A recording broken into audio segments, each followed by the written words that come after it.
Setiap orang dalam kehidupan ini senantiasa berusaha meraih dan mencari sesuatu yang mendatangkan keuntungan. Setidaknya keuntungan yang bersifat moral. Ini berarti bahwa setiap orang pun dalam hidup ini selalu berusaha menghindari hal-hal yang bisa membawa kepada kerugian. Sekurang-kurangnya kerugian yang bersifat moral. Apa yang mendatangkan keuntungan, apa pula yang membawa kerugian, persepsi setiap orang pasti berbeda tentang itu. Ada yang beranggapan dia akan beruntung kalau pangkatnya naik, jabatannya menjadi tinggi, hartanya bertambah, tanahnya makin luas, pabriknya makin besar, dan begitu seterusnya. Al-Quran dengan tegas mengajarkan kepada kita, di bawah sumpah Allah menyatakan, wal asri, demi masa, innal insana lafi khusr, sesungguhnya manusia pasti berada di dalam kerugian. Sudah diawali dengan wawu lil qasam, sumpah, menggunakan dua huruf taukid, inna dan lamut taukid. Innal insana lafi khusr, sesungguhnya manusia benar-benar pasti berada di dalam kerugian.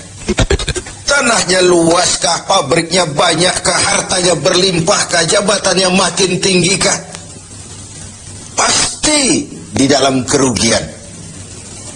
Ini sesuatu yang kita semua tidak menginginkan. Dan Allah lalu memberikan jalan keluar agar tidak menderita kerugian itu. Bagaimana caranya? Ada istisna, illa, kecuali orang-orang yang tidak akan merugi itu. Pertama, illalladzina amanu, orang yang dalam hidup ini punya iman.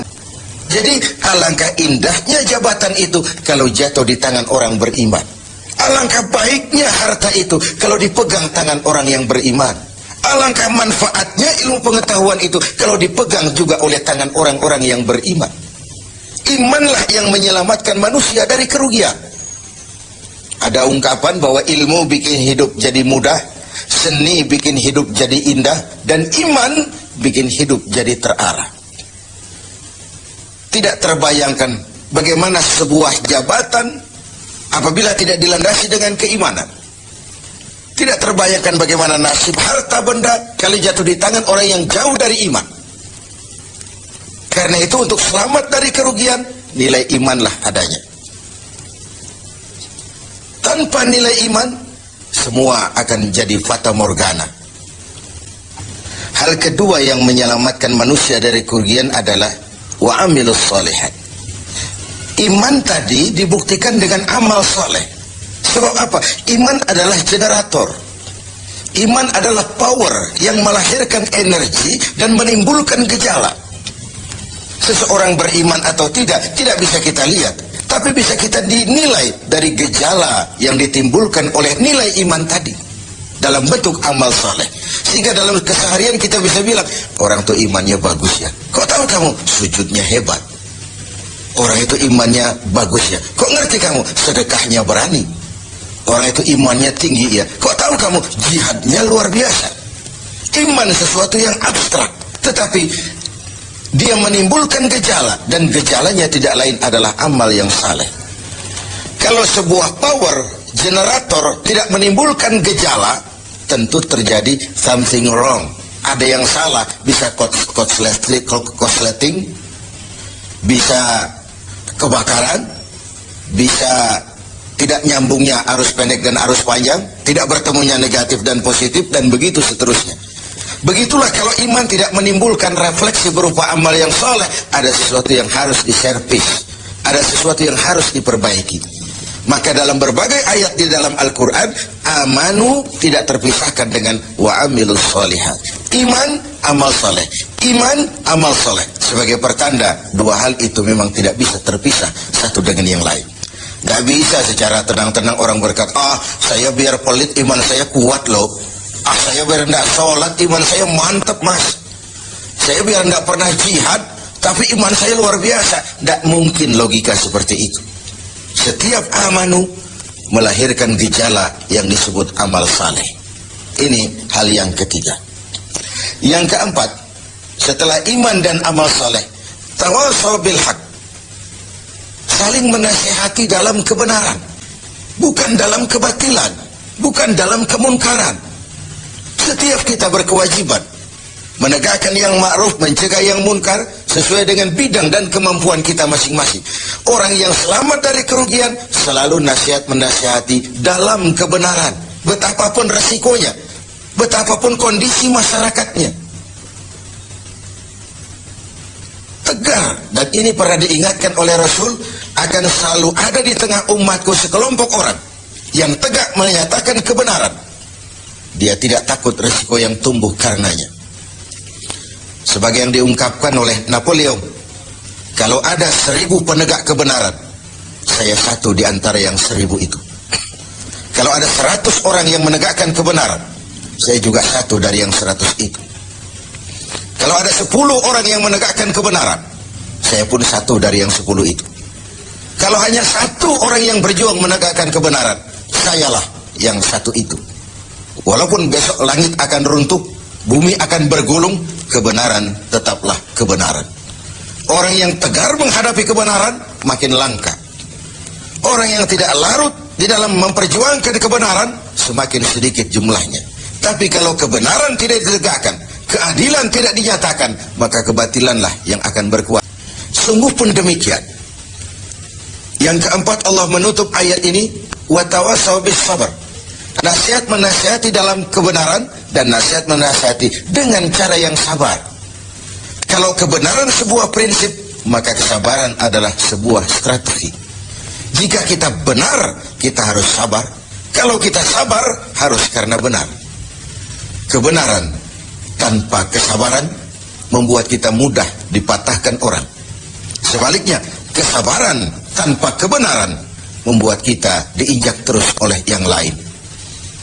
Kalau punya prinsip, harus punya strategi.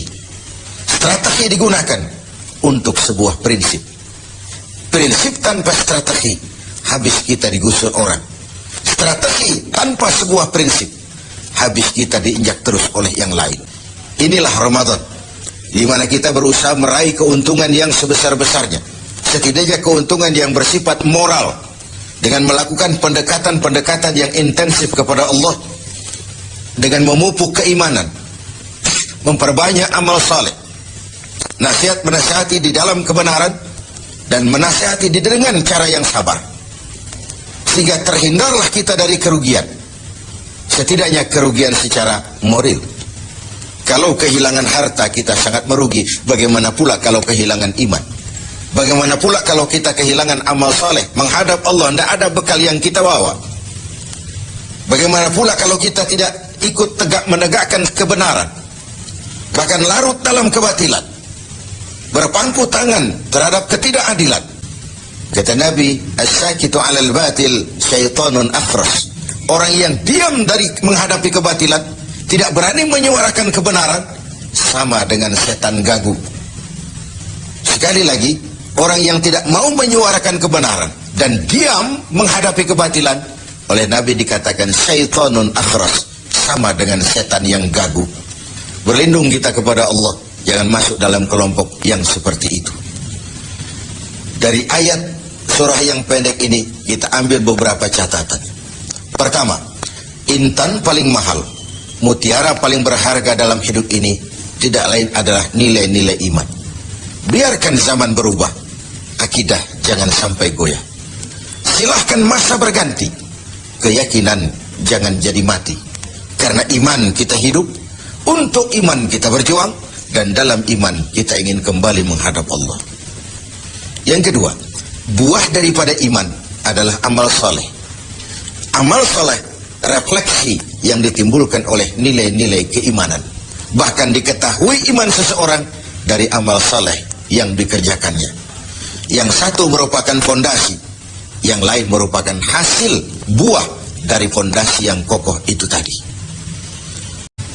Dalam Al-Quran Allah menjelaskan, huwallazi khalaqal mauta wal hayata liyabluwakum ayyukum ahsanu amala. Dialah Allah yang telah menciptakan hidup yang telah menciptakan mati bagi kamu sebagai ujian siapa di antara kamu yang paling banyak amal salehnya. Ada hidup dan mati sebagai batu ujian untuk mengetahui siapa yang terbanyak amal salehnya. Kemudian yang ketiga, kita harus tetap tegak melaksanakan kebenaran, tapi dengan cara yang sabar, dengan tetap menggunakan strategi. Hakun bila nizamin yaghlibuhul batilu binizamin. Kebenaran tanpa strategi bisa dikalahkan oleh kebatilan yang memakai strategi. Kebenaran yang tidak terorganisir akan bisa dilumpuhkan oleh kebatilan yang terorganisir. Maka diperlukanlah semangat kebersamaan untuk menegakkan yang ma'ruf dan mencegah yang munkar bagi kemaslahatan kita sebagai umat dan juga sebagai